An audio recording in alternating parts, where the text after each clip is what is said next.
You don't have a discipline problem. You have a design problem. What's up? I'm Leonidas. And that sentence I just said, you don't have a discipline problem, you have a design problem. I want you to sit with that for a second. Because if you've ever made a financial goal, felt genuinely motivated about it, and then watched yourself not follow through anyway, you probably blamed yourself. You told yourself you were lazy, undisciplined, that other people had something you didn't. And I want to tell you today, with a fair amount of certainty, that that story is wrong. Not because you're perfect, but because the real reason your financial goals keep failing has almost nothing to do with how much you want them. The real reason is that you've been trying to win a systems problem with a willpower solution. And those are not the same game. Willpower is a resource, like your phone battery. It starts the day at some level, and it depletes with every decision you make, every temptation you resist, every moment you override an impulse, every time you choose the long-term option over the short-term one. By the time most people get home from work, handle their responsibilities, navigate social pressure, and deal with the stress of daily life, their willpower battery is nearly empty, and that is exactly when they open a delivery app, or make an impulse purchase, or skip the transfer they told themselves they'd make. Not because they stopped caring, because they ran out of fuel. The problem is not the failure. The problem is a system that requires willpower to succeed, because willpower is finite, inconsistent, and unreliable by design. Today's video is called the Systems Manifesto, and it is the most important concept in this entire channel. Not because it's the most exciting, but because it is the foundation that every other financial strategy either works on top of or collapses without. Before we get into it, nothing in this video is financial advice. I'm not a licensed financial advisor. This is educational content based on personal finance principles and behavioral science research. Your situation is unique. Do your own research and consult a professional for advice specific to your circumstances. All right, let's build the system. Every January, and honestly every Monday, millions of people set financial goals. I'm going to save $500 a month. I'm going to stop eating out. I'm going to finally start investing. I'm going to pay off this credit card by summer. They mean every word of it.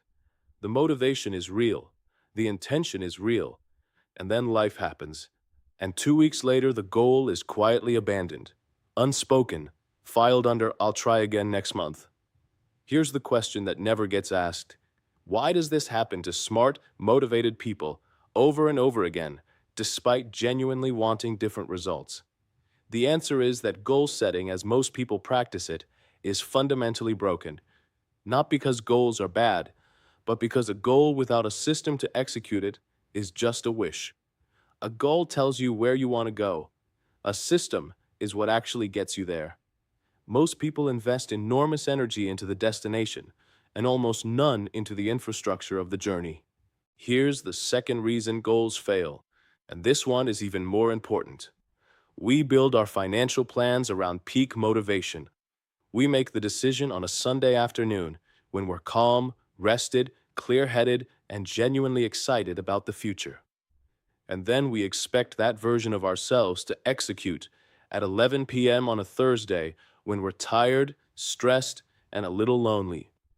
Those are not the same person. Motivation is a weather pattern, not a foundation. It comes and goes based on factors entirely outside your control. How much sleep you got, what happened at work, what you ate, what you scrolled through, whether someone said something that stung. A financial system that requires you to feel motivated to work is a system that will only work some of the time. And some of the time is not how you build financial stability. The question is not, how do I stay more motivated? The question is, how do I build a system that works even when I'm not? The third reason goals fail is one that behavioral science has documented extensively, but almost nobody talks about in personal finance. Your environment shapes your behavior more than your intentions do. Here's a simple example. If you keep snacks on your kitchen counter, you'll eat more of them regardless of your nutritional goals. Not because your willpower failed, because the snack was visible, available, and required zero effort. The same principle governs money. If your savings sit in the same account as your spending money, you will spend more of it. Not because you're irresponsible, because it's there, it's available, it's visible, and every time you check your balance, your brain registers it as spendable. If your investment transfer requires you to log in, navigate 3 screens, manually enter an amount, and confirm, you will do it inconsistently. Because friction is real, and friction is the enemy of follow-through. The system we're going to build today removes friction from the right behaviors and adds friction to the wrong ones. That is the entire game. I want to spend a few minutes on the science here, because understanding why willpower fails isn't just interesting, it's what makes the solution make sense. There's a well-studied concept in psychology called ego depletion.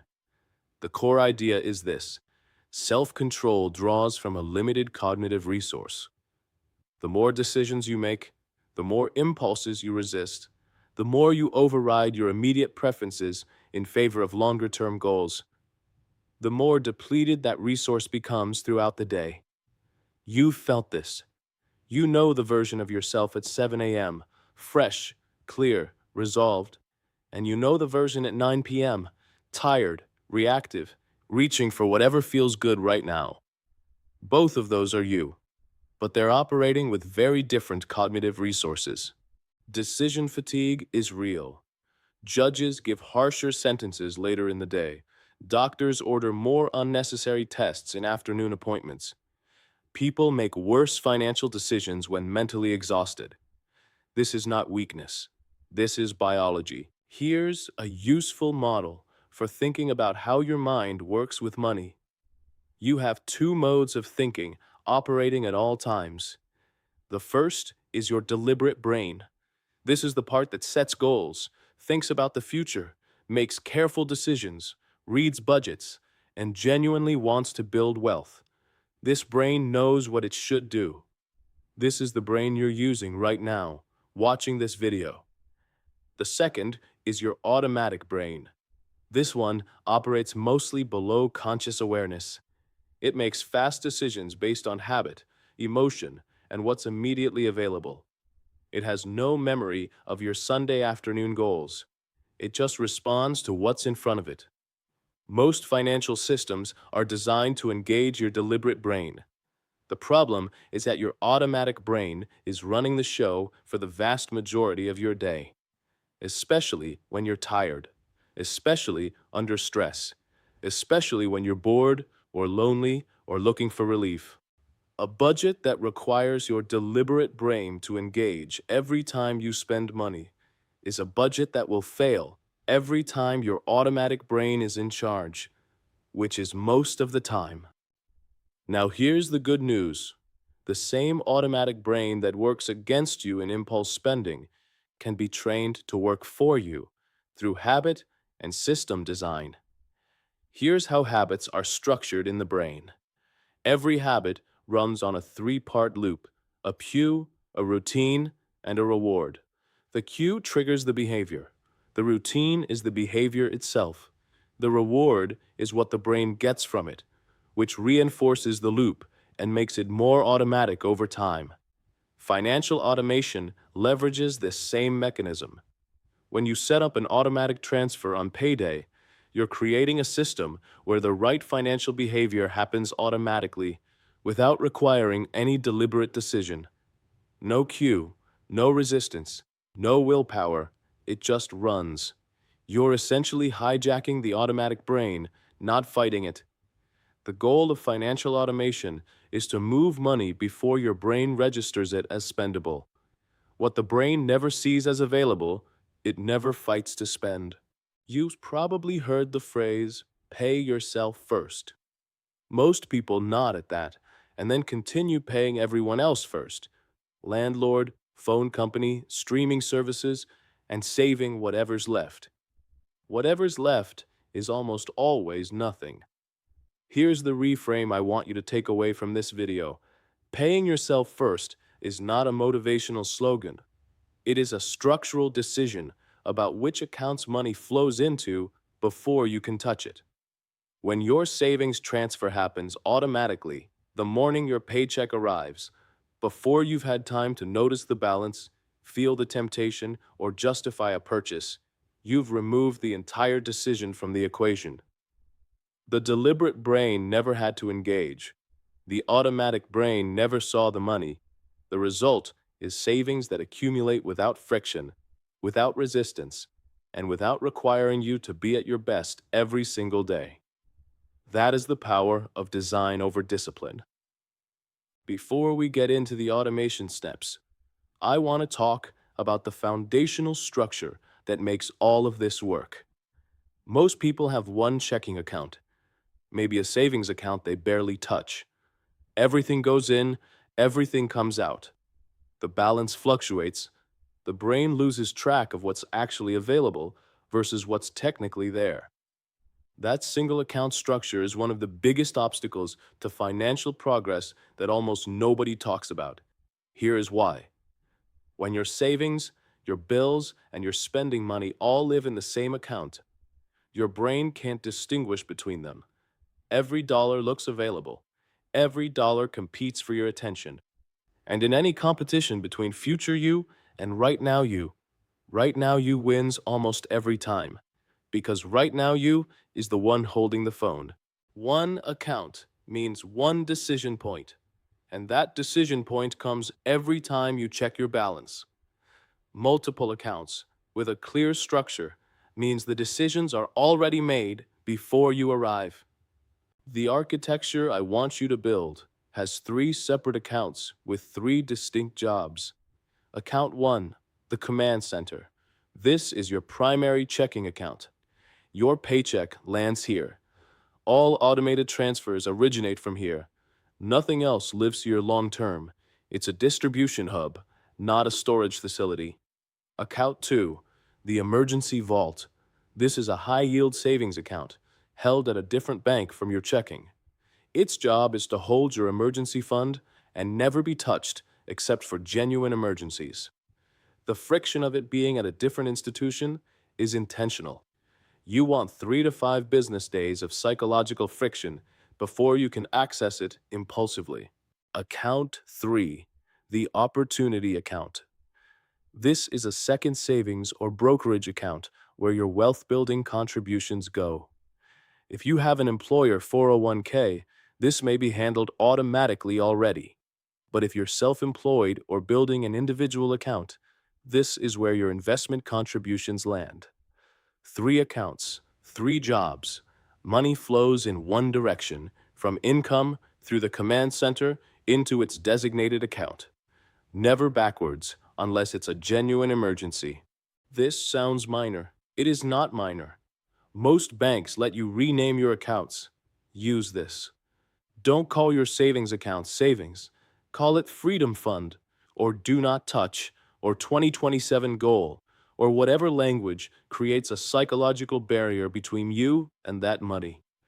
Research in behavioral economics consistently shows that people are less likely to spend money from an account that has a named purpose versus an account with a generic label. When you look at an account called Emergency Vault 6-month Runway, you feel something different than when you look at one called Savings $3,200. The first one feels like a mission. The second one feels like an invitation. Name your accounts. It takes 2 minutes and costs nothing. For the command center, your primary checking, you want low or no fees, a reliable app, and a debit card you can use without penalty. Most major banks and credit unions work here. Some people prefer online banks like Chime or Ally for their checking because of the fee structure. For the emergency vault and opportunity account, you want a high-yield savings account at a bank separate from your checking. As of recently, high-yield savings accounts at institutions like Ally, Marcus by Goldman Sachs, SoFi, and Discover have offered meaningfully higher rates than traditional bank savings accounts. These rates change, so always check current offerings before opening. The point is, your savings should be earning something while they sit. Not a lot, but something, and far more than the 0.01% most traditional banks offer. I'm not endorsing any specific institution. Do your own research. Look for no account minimum, no monthly fees, FDIC insured, and a rate that's meaningfully above zero.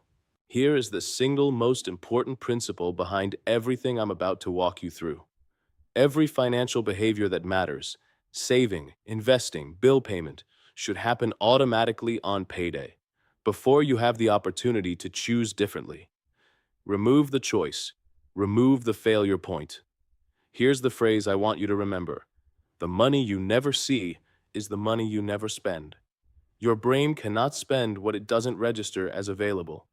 The entire automation protocol is built on this premise. Here are the 5 automations you need to set up. I'm going to walk through each one with enough detail that you can actually do this after watching. Step 1. Confirm your payday and set your automation date. Find out the exact date your paycheck hits your account each cycle. If you're paid bi-weekly, identify both dates. Your automation triggers should be set for the day of or the day after each payday. Never before. The money must be there before transfers initiate. Step 2. Automate your emergency fund contribution. First, log into your bank's online portal or app. Set up a recurring transfer from your Command Center checking account to your emergency vault savings account. Amount, whatever your current budget allows, even if it's $25. Trigger, the day your paycheck deposits. Frequency, every pay period. This runs before anything else. Before you see the balance. Before you make any other decision. Step 3. Automate your investment or opportunity contribution second. If you have an employer 401k with a match, make sure you're contributing at least enough to capture the full match. That is a guaranteed return on your money and should be treated as mandatory. If you're building an individual brokerage account, set up a recurring deposit into that account on payday. Index funds, consistent contributions, long time horizon. That's the basic framework, but do your own research on what investment accounts are right for your situation. Step 4. Automate your fixed bills. Any bill that is the same amount every month, rent, car payment, insurance, phone, should be on autopay. This eliminates late fees, protects your credit, and removes one more decision from your mental load. Note, only autopay bills with a fixed, predictable amount. Variable bills like credit cards should be reviewed manually. Set autopay for the minimum payment as a safety net and pay the full balance deliberately. Step 5. Let the remainder become your spending money. What's left in your command center checking after all automations have run, that is your guilt-free spending money for the pay period. You don't need to track every dollar it goes to. You don't need a spreadsheet. The system has already handled everything important. What remains is yours to spend without second-guessing yourself. This is the psychological payoff of the system. When the savings are handled automatically, spending what's left doesn't feel irresponsible, because it isn't. The system in summary: paycheck arrives, emergency fund auto transfers, investment auto transfers, fixed bills on autopay, remainder equals guilt-free spending. This entire cycle runs without a single conscious decision. I want to address something directly, because I know some people watching this are going to run the math and find that there isn't enough left over after fixed obligations to automate any meaningful savings amount. If that's you, here is what I want you to do. Start with $1. I'm not being symbolic. I'm being literal. Set up the automation for $1 per payday, then 5, then 10. The amount is almost irrelevant at this stage. What you're building is the architecture and the habit. The system exists. The behavior is established. The amount will grow as your situation evolves. A system that runs with $1 is infinitely more powerful than a perfect plan that never starts. The psychological weight of having an active savings automation, even a small one, changes how you think about money. It shifts your identity. You become someone who automatically saves. And that identity shift is worth more long term than the dollar itself. The goal of the first 90 days is not the number in your savings account. The goal is building the infrastructure. We've talked about removing friction from savings, but good system design works in both directions. If you remove friction from things you want to do more of, you also need to add friction to things you want to do less of. This is called a commitment device in behavioral economics. You design your environment in advance to make the behaviors you want to avoid more difficult. Removing friction makes good behavior effortless. Adding friction makes bad behavior effortful. Both are tools. Both belong in the system. Here are specific ways to add friction to spending behaviors you want to reduce. Delete saved payment methods from shopping apps and websites. The extra 2 minutes of entering a card number is a genuine interruption. It forces a micro-pause, and often when the friction is added, the purchase doesn't happen. Move delivery apps to a folder on the second or third page of your phone. This sounds trivial. It is not. Out of sight, out of mind is a real cognitive phenomenon. The more steps between you and a behavior, the less automatic it becomes. Implement a purchase waiting period for non-essentials above a threshold you set. $50, $100, whatever makes sense. If you still want it in 48 hours, you can have it. Most impulse purchases disappear before the waiting period ends. Put your credit card in a drawer instead of your wallet. Not canceling it, just creating physical friction. For online purchases, keep only one card stored, with a low limit if possible. Set your investment account password to something you have to look up. Access should be easy enough to contribute, but inconvenient enough that you're not logging in to second-guess your positions every week. Your physical space is part of the system too. If you cook at home more, which will almost always cost less than eating out, make your kitchen the path of least resistance. Stock it. Keep it clean. Make the tools accessible. Remove the excuse. If your spending weakness is retail, delete shopping apps during the months you're building your foundation. Not forever, for 90 days. If social pressure is your vulnerability, this is the environmental one people miss most. Audit who you spend time with and what spending patterns those environments create. You are the average of your 5 closest financial environments, not just your 5 closest people. None of this requires heroic self-control. It requires 10 minutes of environment design, done once, that then runs in the background for months. A system without a review loop eventually drifts. Income changes, expenses change, goals evolve. What worked at the beginning of the year might need adjustment by the middle. The monthly audit is not a budget review session. It's a 10-minute system check. Once a month, same day, same time, make it a ritual. You ask 4 questions. 1. Are all automations still running correctly? Log in and verify. Banks have glitches. Transfer amounts sometimes need updating after a pay raise. 2. Did any unexpected expenses hit that I need to adjust for? If something big came through, note it. Not to punish yourself, but to see if the system needs a buffer adjustment. 3. Is my emergency fund growing? Is my investment account accumulating? These 2 numbers are the primary metrics. If they're growing, the system is working. 4.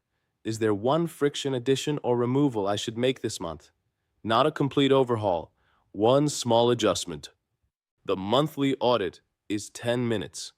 It is the single highest leverage financial activity you can do because it ensures the system stays aligned with your actual life, not a snapshot of your life from 3 months ago. Here's something I want you to know. because it will happen. At some point, the system will break. An emergency will drain the vault. An automated transfer will overdraft because of a timing issue. You'll make an impulse purchase that sets you back. When that happens, and it will, the response is not self-blame. The response is system repair. Ask, what allowed this to happen? Was the emergency fund too thin? Was the spending money amount too low to be realistic? Was there a cue in my environment that triggered the impulse? Fix the structural cause, then restart. The goal is not a perfect system. The goal is a system that fails gracefully and recovers quickly. That is infinitely more valuable than a perfect system that exists only in theory. I want to close the technical part of this video with something that I think matters more than any of the steps we've covered. When most people think about getting better with money, they think in terms of discipline. I need to be more disciplined. I need to want it more. I need to try harder. And what I've been trying to show you today is that discipline as a primary strategy is a fragile foundation, because discipline requires a daily recommitment, a daily act of will, and every day brings new depletion, new temptations, new stress, new reasons to take the path of least resistance. Systems don't require daily recommitment, they run. But there's one more layer beyond systems, and it's this. The most powerful financial transformation happens when you stop thinking of financial discipline as something you do and start thinking of it as something you are. When the question is, should I make this transfer this month? You'll answer it differently every month, depending on how you feel. When the transfer is automated, the question never arises. But the deepest version of this is when you genuinely think of yourself as someone who builds wealth, someone who pays themselves first, someone for whom financial discipline is not an effort. It's just how things work. System design changes behavior. Identity change makes the system feel natural. Both are required for lasting transformation. Start with the system. The identity will follow. Here's what I want you to take from today. You are not failing because you lack discipline. You are failing because you are trying to solve a systems problem with a willpower solution. And now you know the difference. And more importantly, you know what to build instead. This week, not next month, not when things calm down. This week, I want you to do one thing. Open a high-yield savings account at a bank separate from your checking. Set up one automatic transfer for whatever amount is currently realistic. Even $20, even $10. Start the system, let it run, adjust as you go. If this video helps something click for you, drop a comment. Tell me what part landed. I read them, and your response shapes what we cover next. I'm Leonidas. Build the system.